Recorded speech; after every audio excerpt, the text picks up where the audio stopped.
point fort de ce projet, je crois que c'est la rencontre et le travail en partenariat d'artistes d'une part et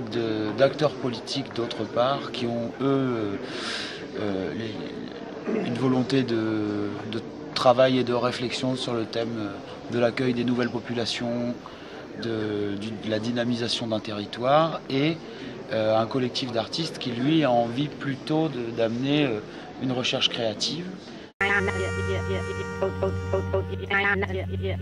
Une carte blanche totale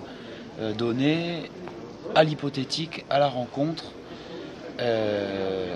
au lien social entre les gens et à notre regard sur ce lien, à la fois entre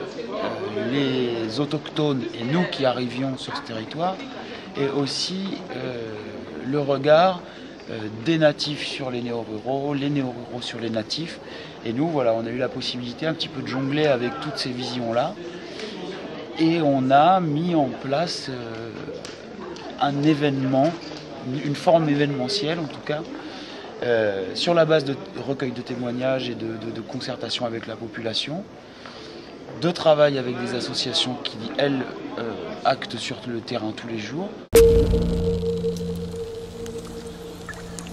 La réussite de ce projet, ça a été au sein d'un espace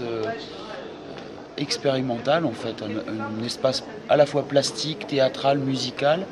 de faire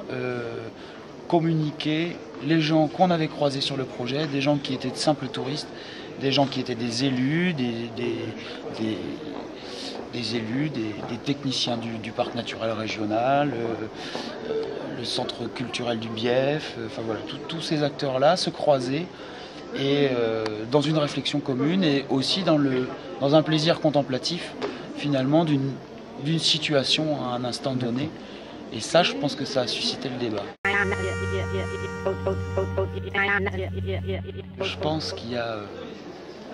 y a des régions sur lesquelles il y a vraiment des questions à se poser en termes de développement, avec des envies fortes de développement, de dynamique, de désenclavement rural, et aussi des régions qui finalement sont dans une démarche très lente, dans lesquelles les mentalités sont très très lourdes à bouger, dans lesquelles il n'y a pas nécessairement d'envie de mouvement, et dans lesquelles des institutions se bagarrent pour trouver un mouvement, qui finalement est une vision assez néo-rurale et assez urbaine, à mon avis, de la situation.